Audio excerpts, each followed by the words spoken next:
Let's continue our discussion about limits at infinity and horizontal asymptotes. So, we are working with this intuitive definition so far, and we do have a precise definition, and we'll discuss that at the end of this section. But for now, we're going to work with the intuitive definition of limits at infinity or at negative infinity. So, we're talking about x approaching infinity or getting larger, growing without bound. So this idea that x gets larger, it grows without bound. And when that happens, what happens to the function? So this is when x is growing without bound. So what happens to the function? Well, if the function approaches a single value L, then we say that the limit of the function as x approaches infinity is equal to L. And then we can look at the far left side of the graph and think about when x gets smaller or decreases without bound. So this means decreases without bound. And when that happens, if our function is approaching one value L, then we say the limit of f of x is equal to L as x approaches negative infinity. So that's our intuitive definition. If our function approaches a horizontal line as x either increases without bound or decreases without bound. And then we call that horizontal line a horizontal asymptote. So y equals a horizontal asymptote if either of those limits or both of them exist. And they don't necessarily have to be the same L. On one side of the graph, you might have one horizontal asymptote, and on the other side, a different horizontal asymptote. Okay, so that's a little review of our intuitive definition and our definition of a horizontal asymptote. And now let's work with this example. So let's take this example and let's draw a function that satisfies all of these conditions. So if we're going to do this, let's go ahead and get a graph in here, and this combines, this particular example I made combines several concepts from limits, but also includes our limits at infinity. So notice here it's saying as the x decreases without bound, the function is approaching 0, which means out here, as our x's are going to negative infinity, are going this direction on the graph, the function is going to approach 0 or have a horizontal asymptote at 0. So I'll just kind of draw that little dashed line right on the x-axis because f of x approaching 0 means we're approaching the x-axis. So we know, and I'm not going to quite yet draw it in, but we do know it could look like, again, when you have these, I call them choose your own limits, like choose your own adventure. When we have a choose your own limit, you have freedom to draw it in whichever way you want, as long as it meets the conditions. So here we're saying the limit of the function approaches 0. Well, we can approach 0 in a way that decreases. We could approach 0 in a way that's increasing in this way. Actually, it's not actually increasing. The function would be decreasing, but it's as we're moving to the negative infinity, we're coming up towards, I guess we're kind of thinking backwards in that way, but we're coming up towards the x-axis there. So we could have either one of those ideas, but the function itself is going to have a horizontal asymptote at 0. So I'm going to draw that in just a second. And so again, I'm going to draw this in red. This is kind of my thought. I know I got to do something that either is going to go like that or like that, something that's going to approach 0 as the x's decrease without bound to the left of this graph. Now I'm going to fill that in after I get to my next piece. I'm going to kind of just keep working along. You know, sometimes it helps, and for me it helps to get kind of an overview before I finalize what my graph's going to look like. So I'm looking through this and I see, okay, I know that that's got to approach 0 as we decrease without bound. But then I notice there's some other key points on this graph. And so I'm going to just start getting a little more data onto the graph before I fill in my graph and make it meet all these conditions. So I'm noticing that we've got some interesting behavior around -3. I've got a limit of the function as we approach -3 from the left being 7. And I see that we also have some behavior at 0. So I notice at 0 we also have some interesting behavior, and also at 5. Okay.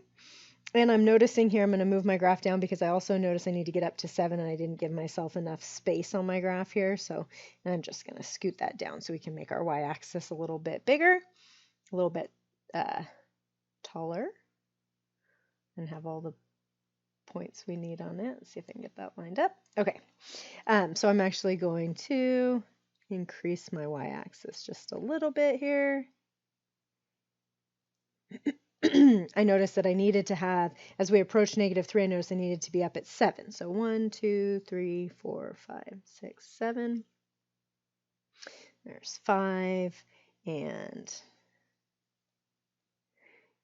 -2, -1, 1. Okay, so getting all of my information here on the graph, getting my graph sort of labeled here and kind of getting an overview of what's going to happen. So we know we've got this behavior that we're going to approach 0 as we go, as x decreases without bound, as we go to the tail end on the left of the graph. Then I also know that as we approach -3 from the left, I need to be approaching 7. So I'm going to put a hole right there. I might fill it in. But I do know that my graph needs to approach that from the left. We're approaching 7 from the left.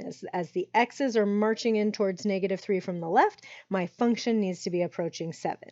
And then I notice that from the right of 3, I need to be approaching -2. So I'm going to go ahead and I'm going to put a hole at -2, and then I know I need to be coming off of it in such a way that as the x's approach -3, the function is approaching -2. Now there are a lot of options on that.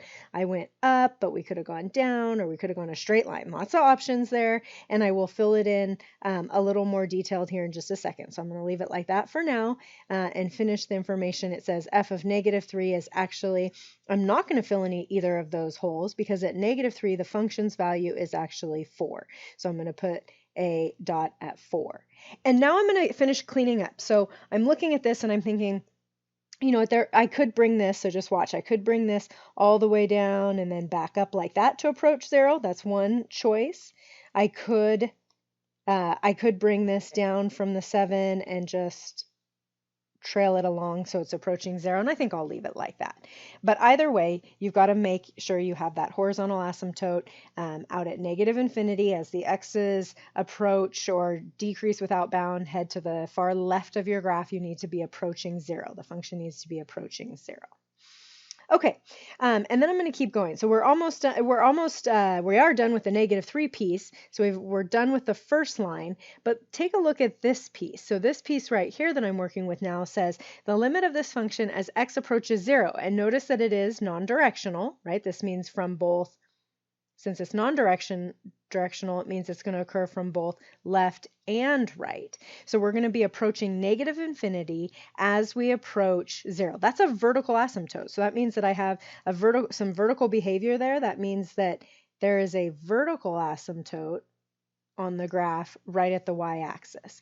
So remember right here, the function needed to, I'm going to zoom out a little bit so we can get it all on the screen. And remember right here, the function needed to be from the right-hand side of 3, we needed to be approaching -2. And I had drawn it like this, but I don't have to draw it like that. I could leave it like that, but then I need to make sure I turn it around because we have to go to -infinity from both the left and the right. Since it's non-directional, we have to have some behavior that looks like this. So I could do it just like that. Okay? I could also have just come down and gone that direction. Okay? Now, of course, I can't have both of those lines because that is not a function that does not pass the vertical line test. Okay? All right. So I have to have this vertical asymptote, this infinite behavior, and the infinite behavior was specific. It was decreasing without bound. So I have a graph that looks like that. And then let's keep going. So over here at 5, notice here again, it's a non-directional limit.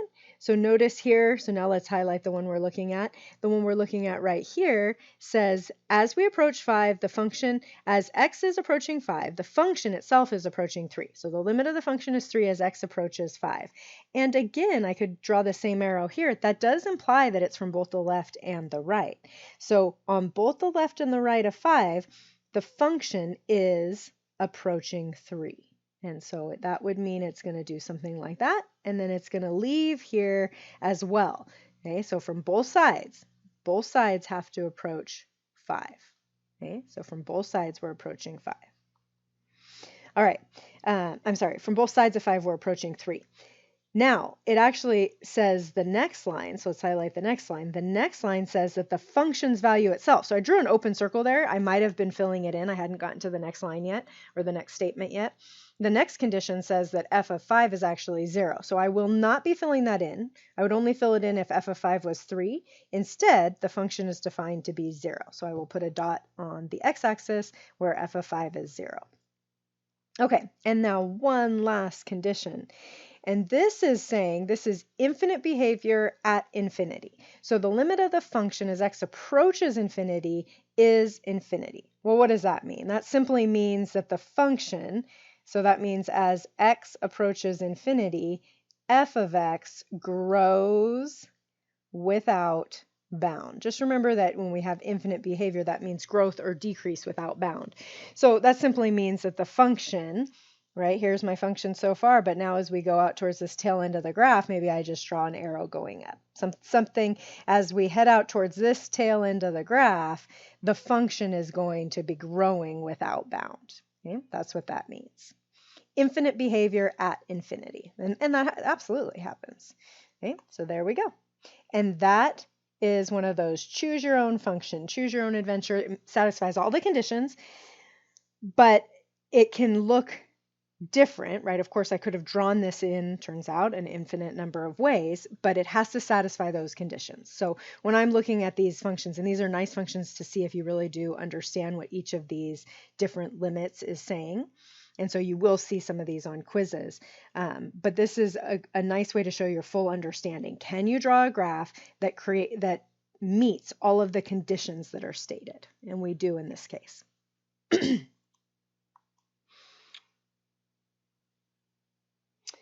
All right.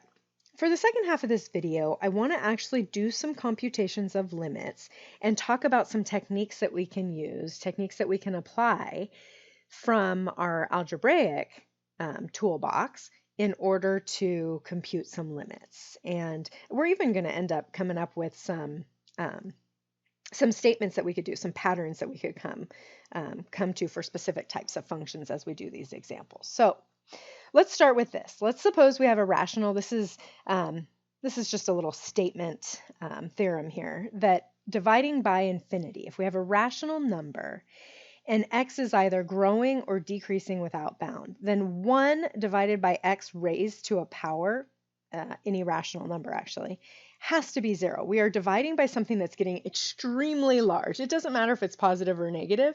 When you take a constant and you divide by something that is growing without bound or decreasing without bound, then it will be 0.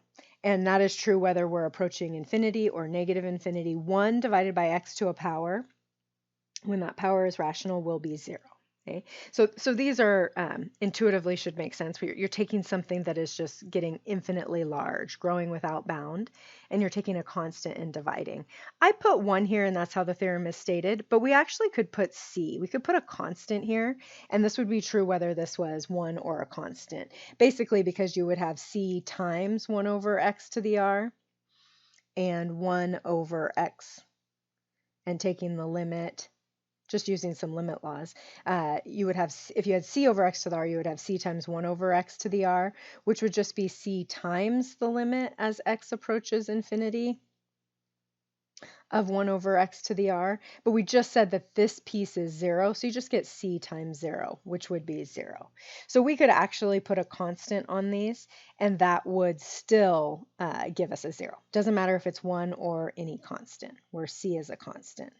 Okay, so we could actually say c is a constant, and we could extend this theorem even further just using limit laws. Okay. All right, so we're going to utilize that. That helps us with a technique that we can use when we're computing limits at infinity or negative infinity, as x is either increasing or decreasing without bound. If our x is getting really large, that technique of having a constant over x to a power and knowing that that will be 0, because when you divide by something that grows without bound, that will be 0, it will approach 0. We can use that when we're taking this limit, because notice what happens here. If I were to take this and I let x grow without bound, and I mean, this is funky notation, but think about if you were to plug in infinity right here, and you would have 2 times infinity to the 5th power minus 3 times infinity squared minus 7. The 7 and the 4 in the bottom, those two constants, are basically obsolete because we were letting the variable grow without bound. But essentially what's going to happen here is I'm going to get some behavior like infinity over infinity, which we're not really sure what to do with that. I can't actually use direct substitution here. So I have to do a little bit of algebra before I can compute this limit as we approach infinity. I can't just like plug in infinity. I have to have some way to deal with this and to talk about infinite behavior. So we have a little technique, and it goes like this. Our technique says that we could divide, a nice technique when we're looking to work with infinite, a technique for, I should start off that way, for infinite limits. And I have a second one up here too that we're going to look at as we approach negative infinity. So for infinite limits, a technique for infinite limits is to divide all terms in a function by the, and I'm going to write it this way in quotes, the highest powered term in the denominator. I put this, I should actually, highest powered, I should have put the quotes around powered too. The highest powered term. When we're working with a rational function, that's pretty obvious. So whatever the highest powered term is down here, this x to the fifth is the highest power because it has obviously the highest degree. So it's the highest powered term. When we're working with other types of functions, we can talk about what that highest powered would mean. But the largest term.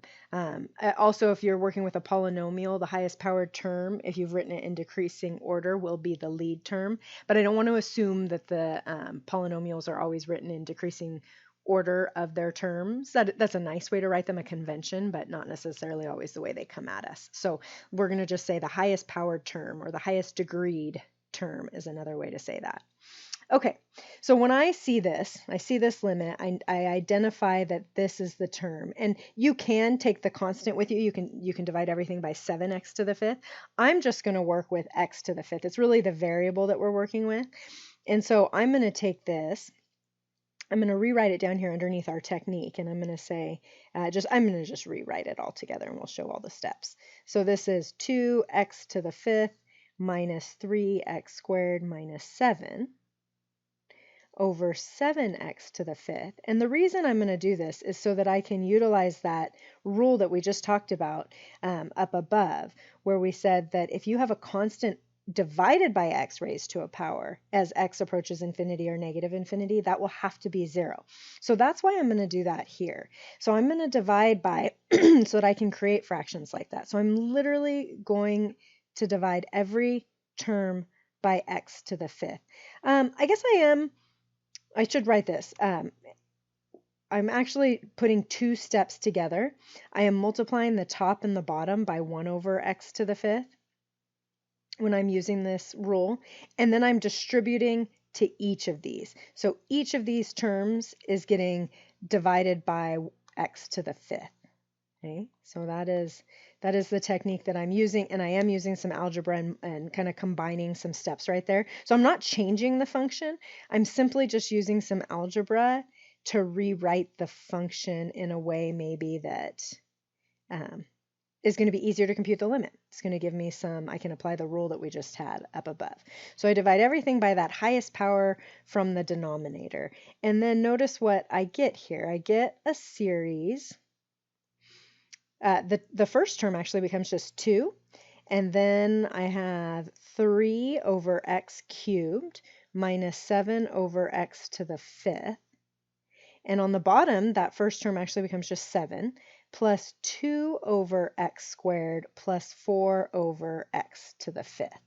And so by doing that, by taking that highest powered term in the denominator and dividing everything by that power on x, in this case the variable was x, dividing everything by that power on x, that highest powered term from the denominator, I have created a bunch of little miniature fractions here where we have a constant divided by x raised to a power. And remember that x is approaching infinity. And this rule that we just had up above says that when I have a constant over x to the r and x grows without bound or decreases without bound, grows in size, that each of those must approach 0. So each of those terms, as x is growing without bound, each of those terms is going to approach 0. So this term, we can write it this way. This term is going to approach 0, this term is going to approach 0, this term is going to approach 0, and this term is going to approach 0. And our rules of limits say that we can take the limit of the top and the limit of the bottom. Well, the limit of 2 is just 2, and the limit of the bottom is, the limit of 7 is just 7. And then we've got minus 0, minus 0. And on the bottom, we've got plus 0, plus 0. Well, that's simply 2/7. And that is my limit. So this has given me a technique where I can actually, for this rational function, I can actually come up with what the limit is. Now, because I want to come back and I want to revisit this and look at the patterns here, I want you to notice where that 2 and that 7 came from, and then we'll come back and talk about it later.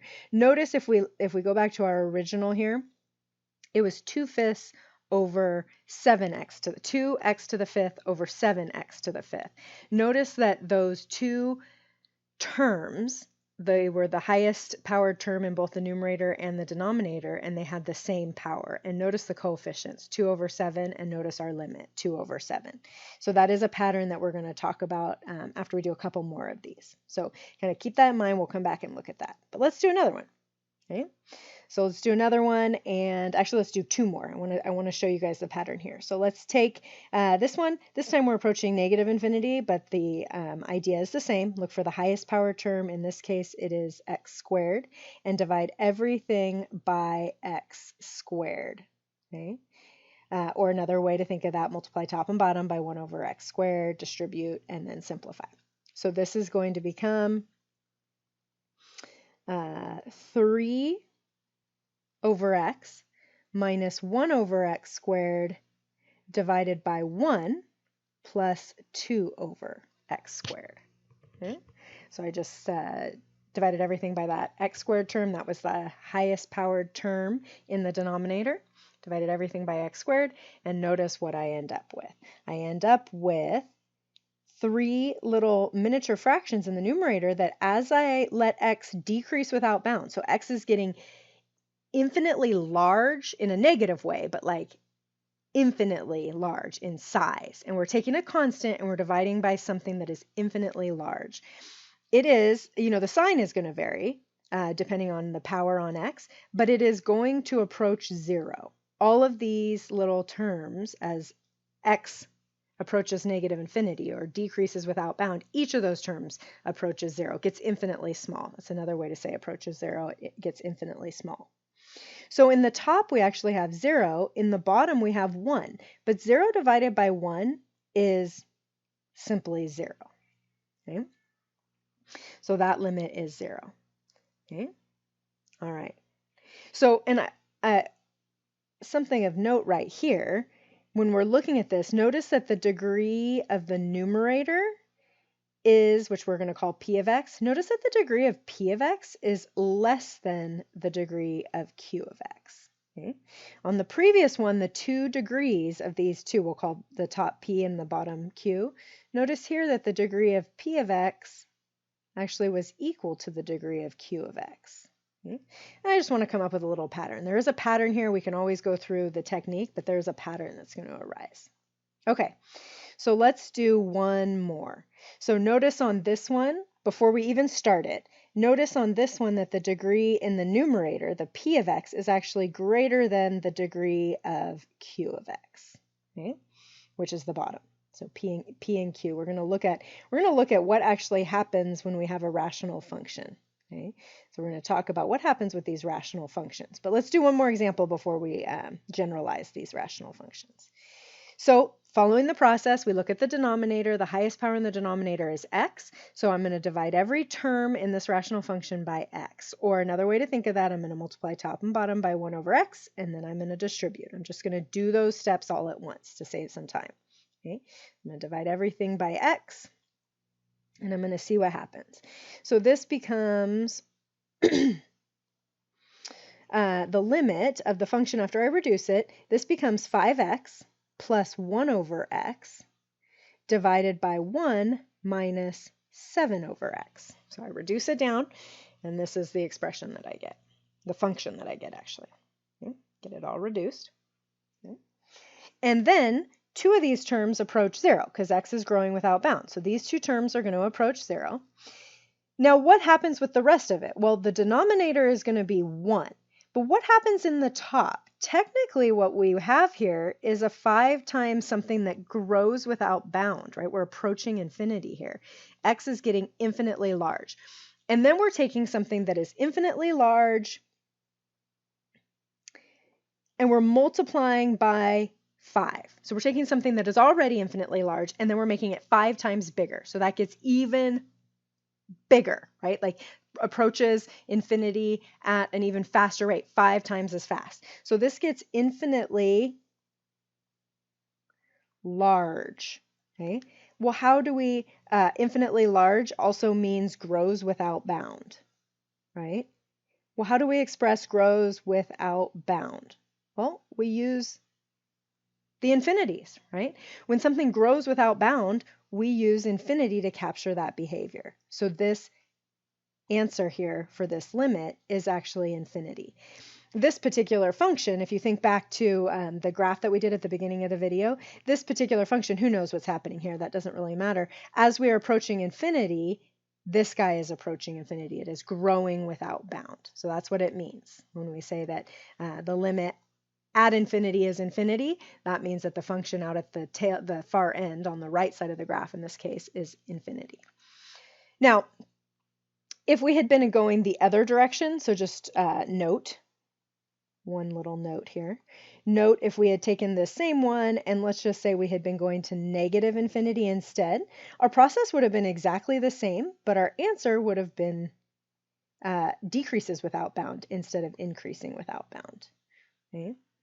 So if we had had this, we would have gone through the exact same process, divide everything by x. Just try to do this quickly. We divide everything by x, and then this would be the limit of 5x plus 1 over x divided by 1 minus 7 over x as x decreases, in this case, without bound. And each of these pieces would go to 0 still, okay, because it doesn't matter if we are growing or decreasing without bound. A constant divided by something that grows or decreases without bound in size approaches infinity. It will go to 0, but this time we'd end up with a 5 times a negative infinity over 1. And in this case, this is getting infinitely small. Infinitely, actually we should say infinitely large in a negative way. We have a much better way to say that. We can actually say it decreases without bound. So this guy is decreasing without bound. That's my thought bubble right there.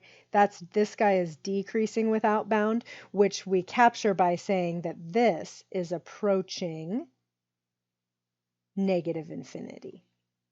Decreases without bound. Okay, so notice there that by looking at it on the left side of the graph, we went to negative infinity, the right side of the graph went to positive infinity.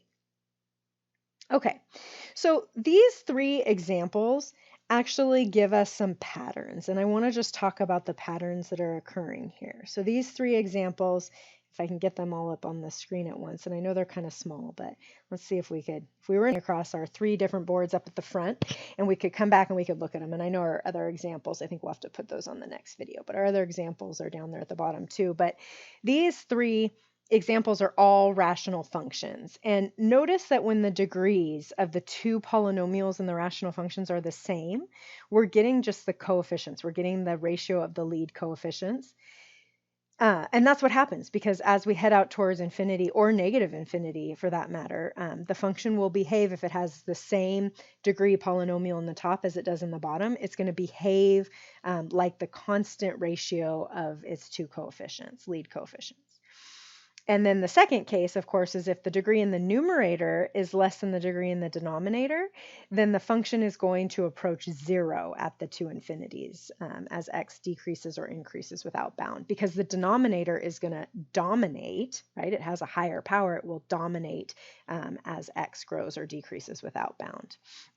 And then the last case, if the numerator has a higher power, where the numerator is going to dominate the behavior at the ends of the graph, then the numerator with that higher power is going to force the function to either approach infinity or negative infinity. It's either going to decrease or increase. It's going to have infinite behavior at the ends. Okay, so let's capture that, at the end of this video. Let's go ahead and just capture that idea, because that is useful enough. We see these limits quite a bit, and so it's useful enough to kind of have a sense of as to what's going to happen. So for rational functions, so let's consider, a rational function's end behavior.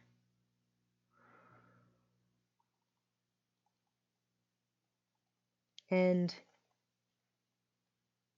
behavior.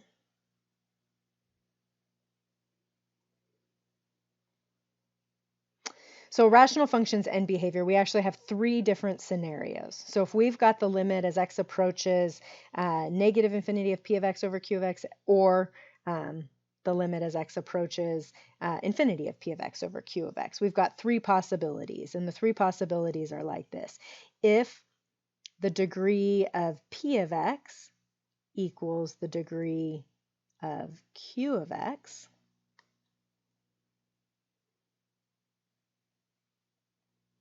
then this limit as x approaches, and I'm going to write it this way, it's positive or negative infinity of p of x over q of x, is equal to the ratio of lead coefficients.